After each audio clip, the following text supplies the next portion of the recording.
Hello, everybody, and welcome back to the Garden of Sports Fantasy Football Podcast. I'm your host, Jake, alongside my brother, Zach. What is going on, everybody? And special guest, Kyle Forsythe. I'm back once again. Which is basically just standard. We were just talking about how he's been here almost every week for football this year, which is awesome. Yeah, pretty much. It's too much fun to not come in and just be able to just talk fantasy football for a little while. It's a good time. We do it anyway without recording it, so might as well record it. Basically, we might as well just put it up. Maybe someone else will get something out of it, I guess, right? Yeah, exactly. And if you haven't listened to the show before, we do our 3x3x3 waiver ads. We each give our top 3 grabs for the coming week, which this is an important one going into the playoffs here in most leagues. And then we'll go over surprises of the week and fantasy injuries. Yeah, and just real quick before we break into it, it seems like every year leading up to playoffs, like there's like 3 or 4 weeks of like, it's just dead. It's like the Wild West on the waiver wire. And then all of a sudden, right before first week of playoffs, all of a sudden there's just a million guys that all of a sudden, we got to get these guys, just right before playoffs every year. It's like there's a big rush of waiver ads. It's crazy. It's like clockwork. But anyway, there's always like a wideout or a couple wideouts of the last month of the year look like studs, and then people overdraft them the following year. But they're good for the 1 year at least. Like there was like Amon-Ra last year, and there's a couple other ones like Ayuk last year too. Yeah, that's true. All right, well let's jump in. Who you got, Zach? Glory hole. All right, thanks, Jerry. All right, so we'll start it off with Evan Ingram. He's 44.5% rostered, so a little high for the guys we normally talk about, but definitely still low enough worth mentioning, especially for going into playoffs. He had 11 receptions for 162 yards and 2 touchdowns. Good for 33.7 fantasy points and half-point PPR. Thanks for that update, guys, because I was wondering. If you took the chance on him out of necessity, chances are you won this week. This could be a league winner, and I know I definitely didn't think that at the start of the year that Evan Ingram would ever be on anyone's radar. I don't know, you probably most likely were right along there with me in that line of thinking. But definitely he's going to be a hot commodity this week, so hopefully you're high on the waiver order. If you're not high on the waiver order, do whatever you have to do to convince the people higher than you to let you grab him, whether it be money, steak dinner, babysit their kids, whatever you got to do, mow their lawn, get it done. Evan Ingram. No, you talked about him last week, right? I did talk about him last week. This was your key tight end. He was, because he did have a couple like sneaky good weeks, and I've been on kind of tight ends the last month because I've been dealing with Kyle Pitts, because I had him in all my leagues this year. So I've been all over tight ends like all season. So Evan Ingram has been on my radar, but I don't know, if he's been on everybody's radar. But I picked him up last week, and I did start him this week. So I'm glad I did. Yeah, man. And going into, Dallas is a decent defense next week, but still, if you have to get a tight end, this guy's in this one league I'm in. He's number 5 ranked tight end, so you have to grab him. And that's going to go higher here. Yeah, even if it's Dallas, I think.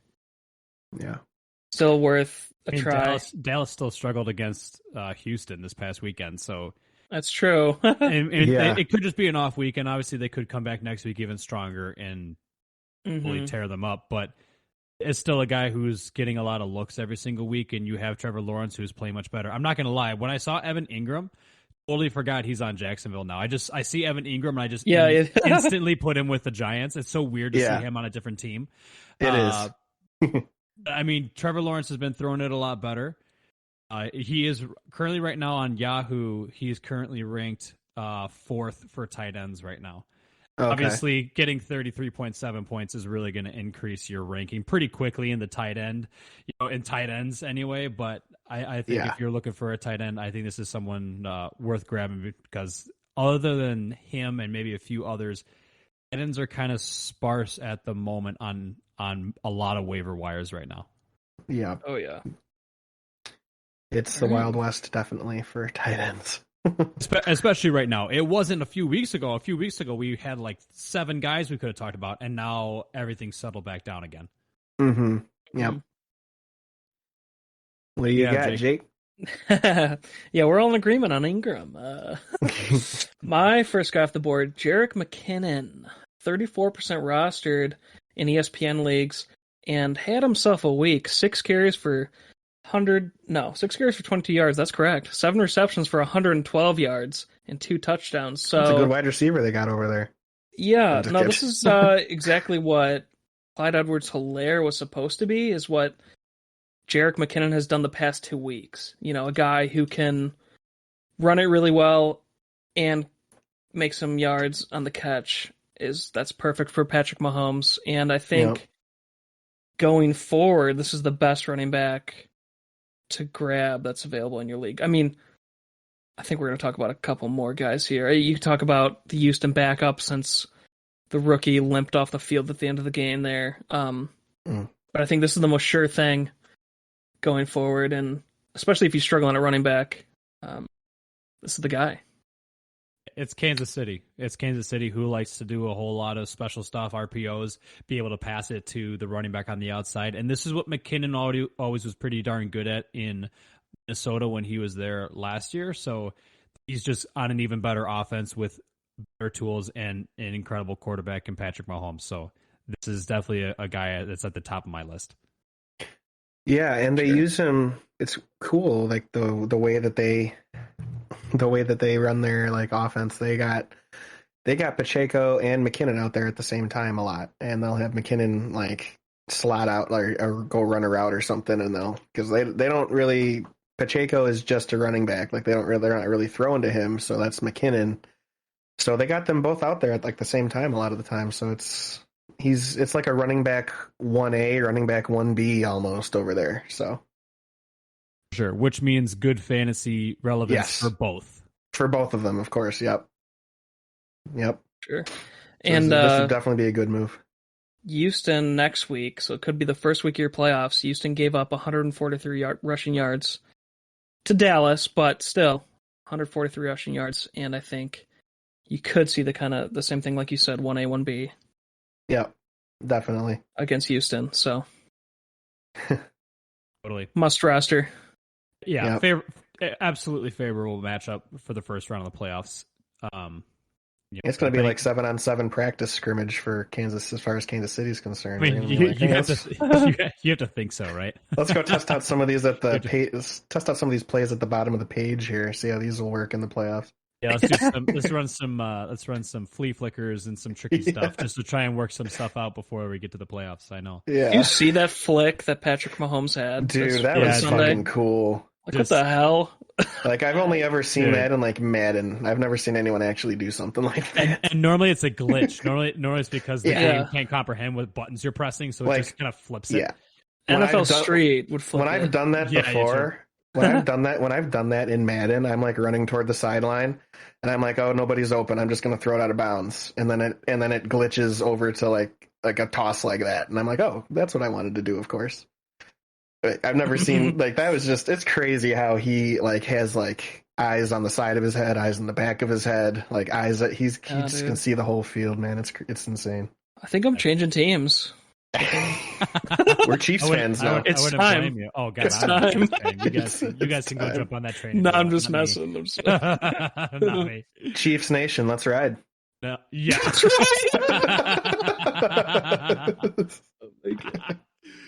Oh my god.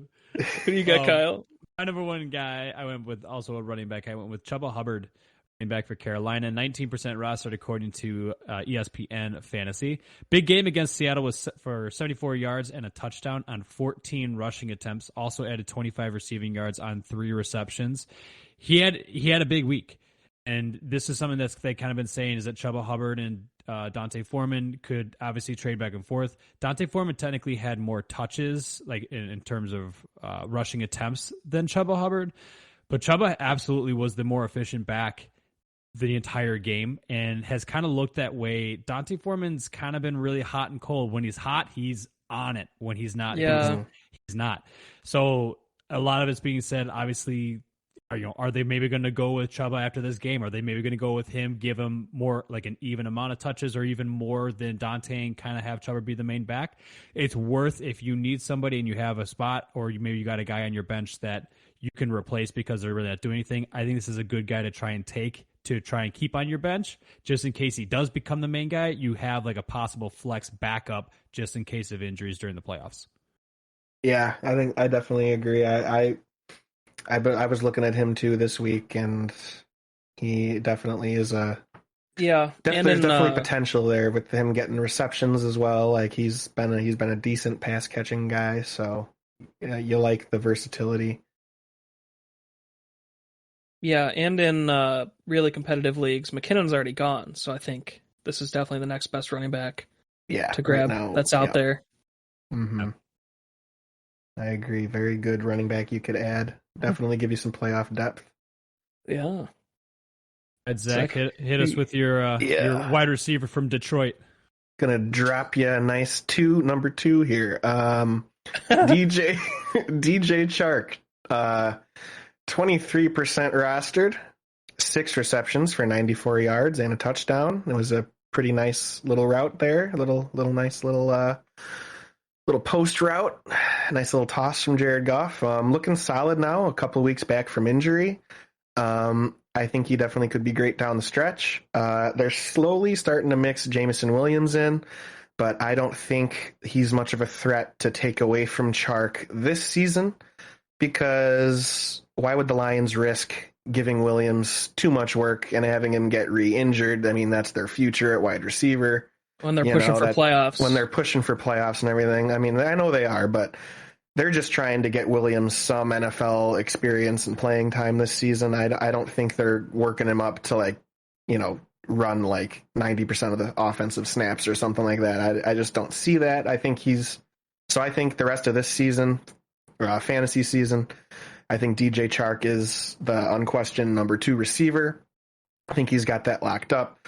And on this high octane offense with everyone healthy, go get this guy and potentially win your league. I mean, whether it's a wide receiver 2, if you're not a deep wide receiver fantasy team and you're picking up this guy, or if you're in a flex, like you need a flex, I think DJ Chark is rosterable and startable. I think this is a guy you can get this late in the season that is startable every week. I don't know what you guys think, but I kind of think that.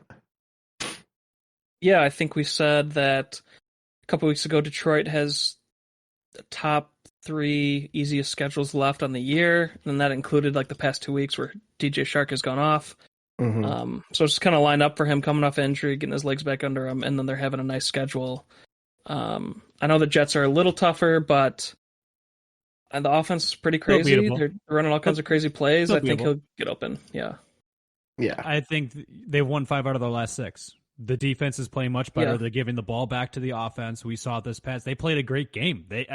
Jared Goff looked pretty darn good. He looked like he did back when he took Los Angeles to the Super Bowl. He was throwing the ball just not super, he had the big plays, but for the most part was just very consistently getting good looks, going through his rotation, through his looks on every single throw, getting just nice 10-yard completions that just continued to move the ball and get a win over a good Minnesota team. A Minnesota team that, if they won against Detroit, were going to win the NFC North, and now they obviously have to wait another week to be able to do that. Detroit's won 5 out of the 6. They look good. I think that DJ Chark's a good pickup. Hell yeah. I agree with all of that. For sure. Go get well, DJ Chark. I'm gonna give you a run for your money with another number 2 wideout here. Donovan Peoples-Jones. Talked about him last week and how he could be Deshaun Watson's go-to guy, and it looks like he may be taking that mantle. 8 receptions for 114 yards on 12 targets, and that's 2 weeks in a row with 10-plus fantasy points, with Deshaun Watson still, shaking the rust off. So I think this is right up there with Chark, but obviously Chark has the easier schedule rest of the season, where Donovan Peoples-Jones has Baltimore, then New Orleans the next 2 weeks. But if you, I mean, even if you made it to the championship week 17, that's Washington. But I mean, it's not like Baltimore and in New Orleans, they're not great, foolproof. Yeah. They're not great defenses this year. I mean, I think we're kind of thinking of years past with those two. Yeah, those defenses are Baltimore's definitely gettable right now. But yeah, Donovan Peoples-Jones, like, it's hard to kind of choose. I mean, he had a great 2 weeks, and so did DJ Chark. I mean, both of them. You can't go wrong with either of these guys right now, I don't think. And Amari Cooper is playing hurt, his hip. He only caught 2 of 7 targets for 42 yards. So he's out there, but he's not himself. Mm-hmm. Yeah. I really like this guy the rest of the way, but he's a little higher owned than DJ Chark, so that might be hard to get or not available.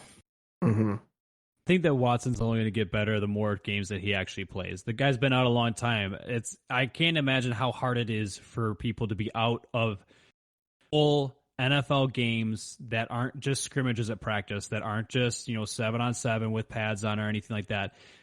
Full NFL games in the moment. Everybody's hopped up on adrenaline, wants to play the game, wants to win. It's different. I can't imagine how hard that is to be out for so long and then come back. I think that he has the talent enough to get better.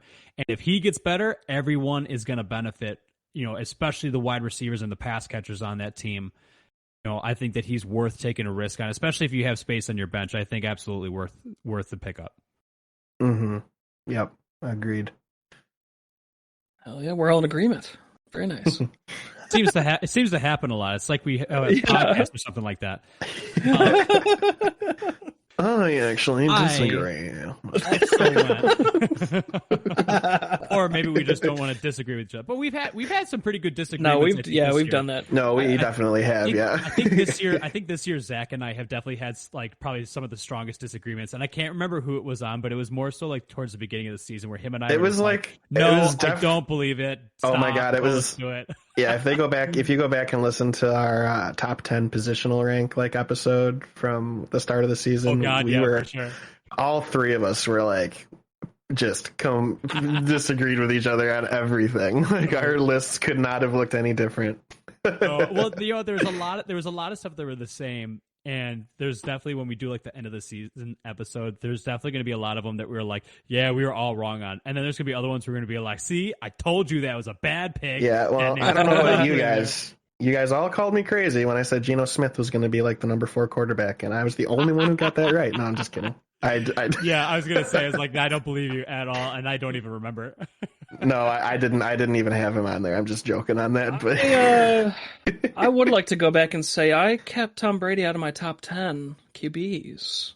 And yeah, good call. You did. Yeah. You did. You guys can eat my ass, well. Oh, thank you. I'm a vegetarian. Well. Kyle, who's your second guy? I also went with a wide receiver for my second. I went with Chris Moore, wide receiver for Houston, only 2.3% rostered. Now, hear me out. This is kind of a big one, or kind of a long shot, but he stepped in for the injured Brandon Cooks and Nico Collins, who were both out, and had a great game. 17.4 points and half PPR with 124 yards on 10 receptions with 11 targets. Had no touchdowns. He had 17.4 points without a touchdown being a part of that huge game. If Collins and Cooks are both injured again, we already know that Kansas City's defense gives up a lot to receivers. They're one of the bottom teams in terms of like receiving defense. If he's wide receiver number 1 again, I don't think there's any reason that he shouldn't be someone that you could pick up, and if needed be, start him against Kansas City. Wow, yeah, this is a good one here. I really like this. This could be like a nice, really good because Kansas City, Tennessee, Jacksonville. Kansas City's definitely going to be a shootout. Yeah. And how long? What's the details on Cooks? I haven't been able to look up either of them before we started this, so I'm Brandon not sure. Cooks, I got you right here. Calf, that's not good for a wideout.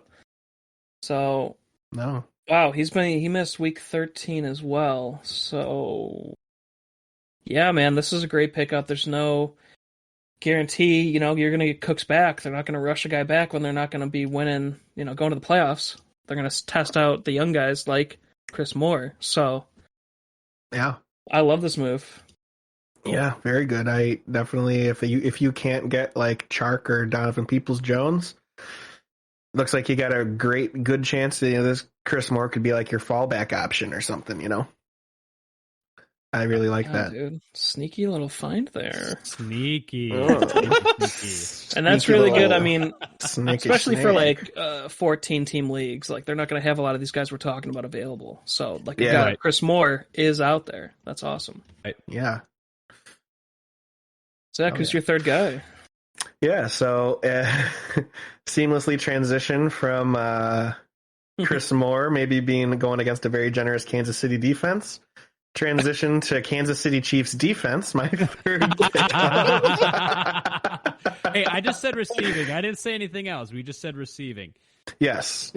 He can still have a good day individually, and the Chiefs defense still do decent in other areas.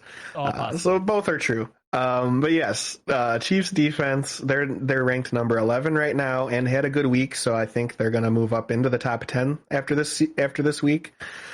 And they have a pretty good schedule for the fantasy playoffs. They got Houston next week, they got Seattle, and then Denver over the next 3 weeks. So I mean, pretty nice little sketch there. So yeah, just if you're looking for a defense and you need to shore that up for your playoff run, you can look at the Chiefs defense, who are going to be possibly into the top 10 here after these Monday night games. So I didn't realize that Kansas City plays Denver twice within the last 4 weeks. That's kind of odd. No, that is odd. Within like a division that they don't have an early game and then a late game like basically everyone else. It's kind of odd just how that worked out, because they just played, and we'll talk about it later in the surprise, but like it was a shootout between Russell Wilson and Patrick Mahomes. So it's just going to be interesting to see how that rematch is going to go here in the next few weeks. Interesting, yeah, for sure. And I remember it was really weird. It was a couple years ago. It was like maybe 2-3 years ago. It was in the NFC North. I think it might have been like the Vikings and Lions, or like the Lions and Packers or something like that. Whatever it was, they played each other like 2 weeks in a row the last 2 weeks of the season. I can't remember what it was, but it was like back to back. They just played each other the last 2 games of the season. Like, it was really weird how the schedule was that year. Yeah. Chiefs defense. I think both can still be successful, Chris Moore and Chiefs defense, because it was a game where they won 34-28. This wasn't like they held them to nothing, and they still got 15 fantasy points. So they're definitely still going to be able to have a good week, especially with that Houston running back, breakout running back rookie limping off the field. I don't think he's playing next week, so they're going to have to go to the passing game, and they could both. You kidding me? They want to hold on to that number 1 pick. They're not shooting him up for. He's like, exactly. Well, sit down. They're holding on to that pick. Keep quiet. Don't say anything. Okay. Yep. See you next year. It'd be like a kid at a restaurant. Here's your iPad. Just stay quiet. Yep. Hope the kid's not Tom Brady and throws the iPad and breaks it. But yeah. You never know, man. I don't know. Maybe they got to stockpile those things, because they're like, Tom breaks these every game, so we got to get like 18 extra. We're just gonna get the gigantic like cases that go on and they're like indestructible. Like, we threw it off a skyscraper and the iPad survived. That's where they're gonna have to start getting on them. Just make sure that nobody destroys them. Yeah, they got like the OtterBox case on them all for Tom Brady next year. Exactly. Poor Tom. I feel so bad. I don't. We'll talk about the guy who dethroned him. He's actually learning to, even when he loses, talk to the actually go over and shake the other quarterback's hands. He's evolving. He's getting some manners about him. It's good to see. Did he go shake Brock Purdy's hand? He did, and I was very surprised and impressed. Wow, I'm not. Poor sport. He's a poor loser. I don't care what you say. He will always be that. Yeah. He sucks. It's your whiny baby butt. Your whiny baby, newly divorced butt off the football field. See you. Yep. So speaking of Brock Purdy, my third guy, Brock Purdy. Oh my God. Absolutely. He gave Tampa Bay the dirty Purdy, baby. Oh boy. Bent him over a barrel, showed him the 50 states. You know what I'm saying? Yeah, he's a heartache on the dance floor, huh? First, I think he was the first rookie to ever beat Tom Brady. In his first start. Them. Yes. Yep. And if you look at the list, it's a list of scrubs that never were able to get it done before. So we have yet to see if Brock Purdy is going to be a scrub or not, but he was the first rookie to make his first start against Tom Brady and win. I would want to see how many people have beat Tom Brady in their first ever game against Tom Brady. You know, like whether it's their third year and whatever, the very first time that they played Tom Brady, how did they fare? I'd love to see what that number is, because it's also probably like I can't imagine it's a huge losing percentage list. for it's probably like everyone else who's 95% of the time Brady wins. Probably. And I gotta imagine that out of all the guys, if you could look at the list of all the rookies making their first start against Brady, can't imagine any of them had a roster half as good as what Purdy has with Francisco. So I mean, he has such a good offense that can protect him, good weapons everywhere. Sure. It's the dream scenario for any young quarterback. Sure. So I think that's why Jake's going to talk about him. Talk about him, Jake. Yes, talk about him. So listen, 21.7 fantasy points and a half-point PPR, 16 for 21, 185 yards, 2 touchdowns, 1 3-yard run for a touchdown. And like you guys just said, he has all the weapons around him to be a serviceable stream QB. I do want to say this comes like picking him as a QB. I want to say I would still pick Jared Goff if he's available in your league. We've just talked about him for the past month. Yeah. So wanted to give you guys somebody else, but if for some reason Goff was out there, get Goff. But Purdy, I think, is the next up in line, just with all these guys that he can throw it off to or toss it off to. Sure. He's just got an easy route. He does have an injury right now we got to keep an eye on, but 7% roster. This is another deep league move, kind of like Chris Moore, even. Wow. I also think that you had a guy, you had Kyle Shanahan, who called a great game for Brock Purdy. He wasn't trying a whole bunch of fancy stuff. Really brought it down a few levels, made it simple, gave him simple looks, made the receivers do most of the work. Hey, throw the ball here. There was a few of his throws that were underthrown, like one to Brandon Ayuk, where it was way short, but Ayuk ran a great route. He had a few yards. He was able to slow down, catch the ball, then accelerate for the end zone. Yeah. I think that Shanahan is a good enough play caller to where we can trust Brock Purdy in this offense, because Shanahan's going to do whatever he needs to make sure that he's comfortable, and if that means dumbing the offense down, he'll do it. We saw it against them. They beat Tampa Bay 35-7. I mean, it's what a huge game. So yeah, it's crazy. Yeah, dude. Especially if you're missing Lamar Jackson and Russell Wilson's now hurt, I believe, as well. So not that many people are holding on to him anymore, but you know what I mean. Yeah, definitely a good pickup. I mean, I think he's a pretty good quarterback. Oh God! You need a dad joke button on there so we can. Oh God! I do. Yep. So update. I don't know. Do you have him on the injury update down there? I can talk about him real quick. Oblique and ribs. He was hit really hard. But the guy seems like a badass. I don't know if you guys heard the he interview. Does. But he limited on Monday's practice. It doesn't say that he was held out. And then as far as Wilson goes, concussion protocol. So yeah, could miss a week or two. Yeah, and they're out. So and come on. How can Broncos Nation ride? They got a lame horse this year. It's definitely a lame horse. Oh damn! Time to take him out to pasture, huh? Time to put you down, old Bessie. Holy crap!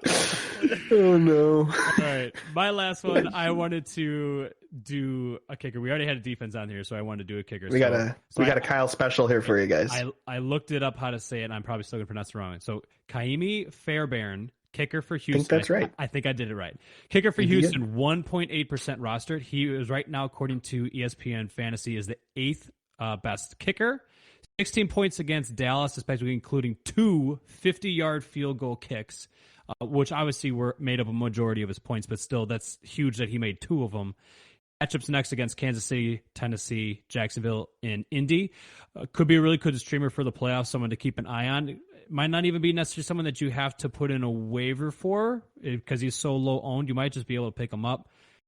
He might be kicking a whole lot of field goals against some of these teams. So I think that he's worth someone if you're having a kicker that's maybe just kind of fallen off the wagon the past few weeks. There you go. Yeah, definitely always looking for top 10 in every position. That includes kicker and defense. If you've been listening to the show, that's, we hate to beat it like a broken we hate to be like a broken record, but you usually want to try and be top 10. If you can get somebody better, always try to upgrade. So definitely good move. Only 2% rostered in the top 10 kicker. Why not? If you have like the number 11 kicker, pick this guy up. Doing a little bit better. Do you avoid the beating a dead horse because we just talked about Broncos country ride? Yes. So you're like, I probably shouldn't say that again. We've already made too many jokes about it. So here I am. I don't want to beat a dead horse with a dead horse. So here I am making a joke about it. Yeah. Yep. There it goes. There it was. There it was. Glory hole. Yep. A surprise, to be sure, but a welcome one. Just seamless, the transitions.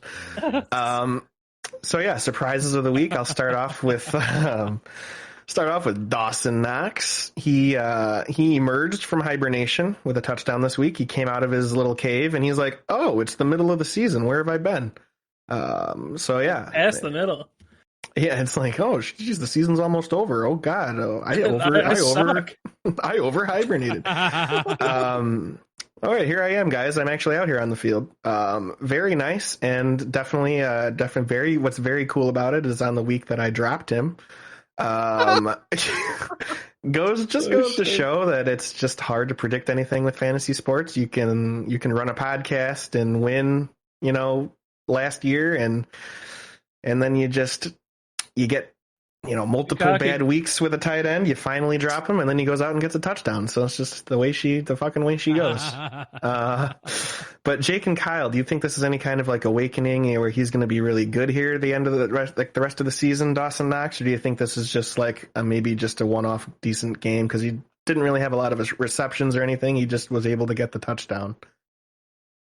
I don't know. I'm a huge believer in tight ends being very touchdown dependent unless proven otherwise. Right now, he is touchdown dependent until proven otherwise. So if you believe that he can get a touchdown, then great. I mean, it's high-powered offense, high octane. Josh Allen can sling the ball, but obviously he doesn't want to sling the ball to Dawson Knox, which is very interesting to me. But it is very weird. It's because it's not like last year at all, where Knox was like a big option where he had a lot of receptions and stuff. So every single red zone possession, they were looking in his in his direction at least once. So it is odd to me that he hasn't scored this much, but I think that he's too valuable to not pick up. Well, whoever picked him up, that sucks for you, Zach. I don't know what to tell you.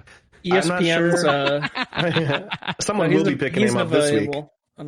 I dropped him right before the game on Sunday. ESPN's update for Week 14 is Knox should not be started this week unless you have no other tight end alternative. I think a touchdown. That's not bad advice. I did read that before I dropped him, so I was like, there it goes. Me listening to ESPN advice. Jesus. Yeah, dude, these guys typed this up in 5 minutes. They do not give a shit.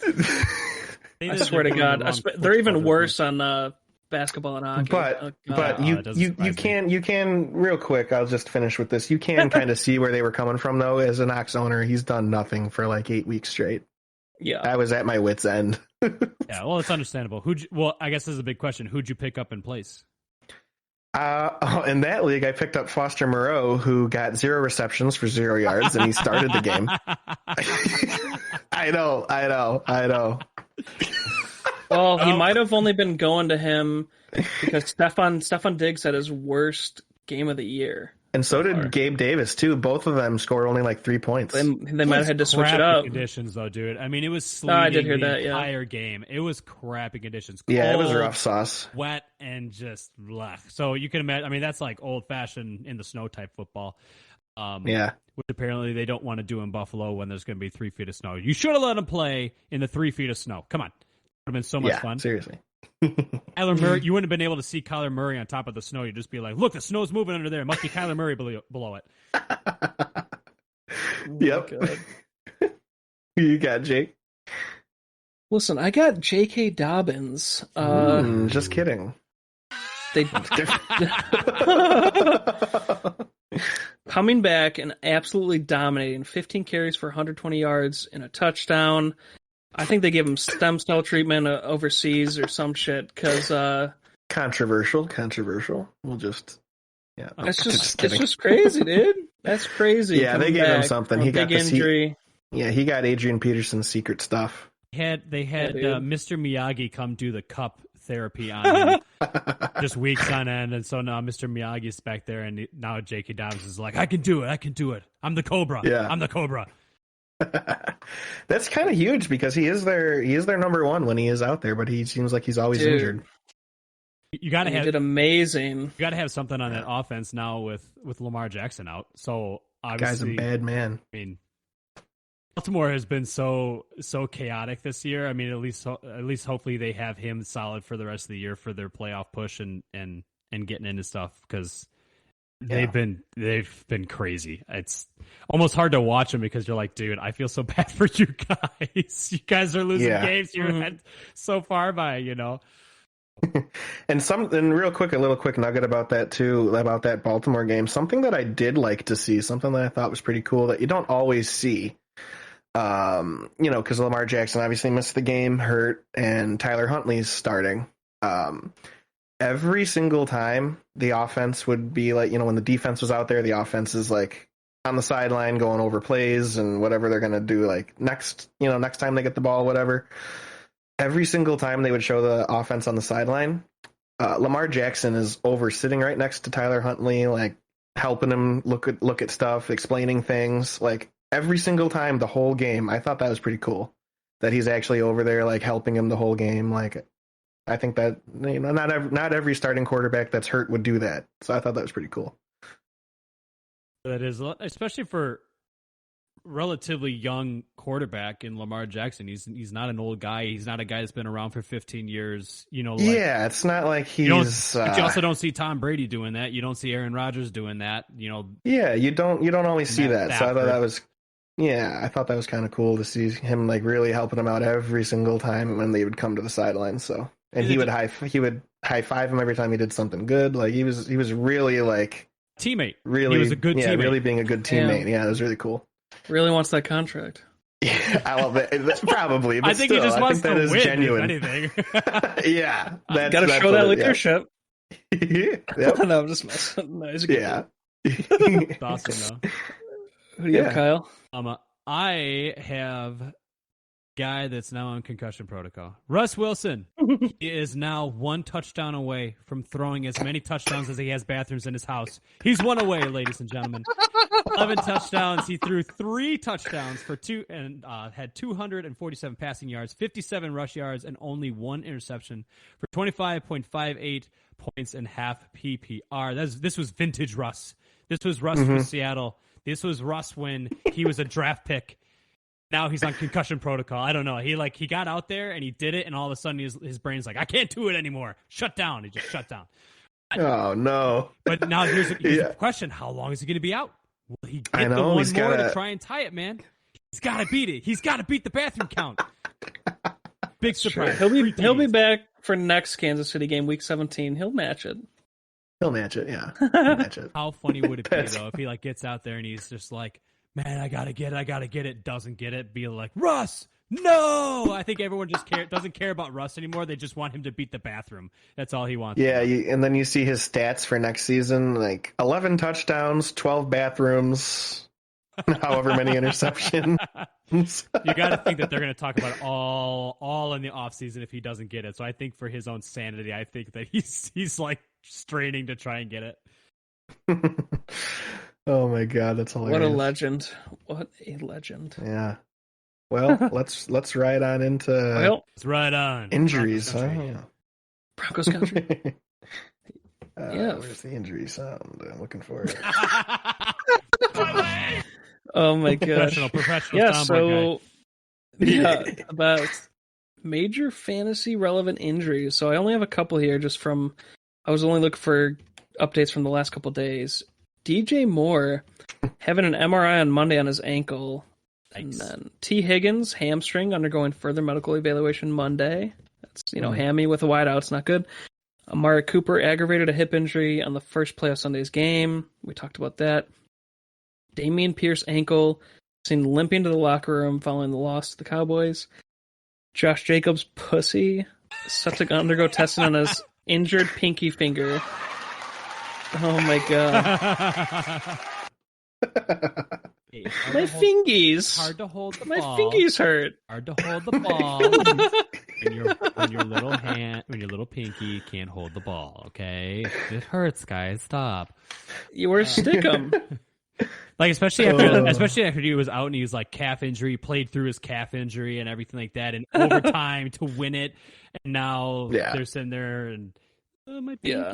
But you got to imagine, and he's the leading rusher, dude. He'll play. He'll play. I think it's funny though that it said undergo further tests. Okay, it's either broken or it's not. Yeah. There's nothing else that can be wrong with your pinky. So. Yeah, my fingy. All right, and that'll do it. On that note, well, that's good information here, boys. So yeah, thank you all so much for listening. Hit that like button, hit that subscribe button, slap it on that notification bell so you get notified when all our episodes drop and you can listen to us right away. You can just rush on right over to YouTube and plug us in. And then go follow us on our social media as well. We got Facebook, facebook.com/Garden of Sports podcast. We have Instagram, instagram.com/Garden of Sports. And we have Twitter, twitter.com/GOSPod2021. Go follow us. It'll be fun. And thank you all so much. And we'll catch you next week with another fantasy football episode. Talk to you when I talk to you. See you when I talk to you.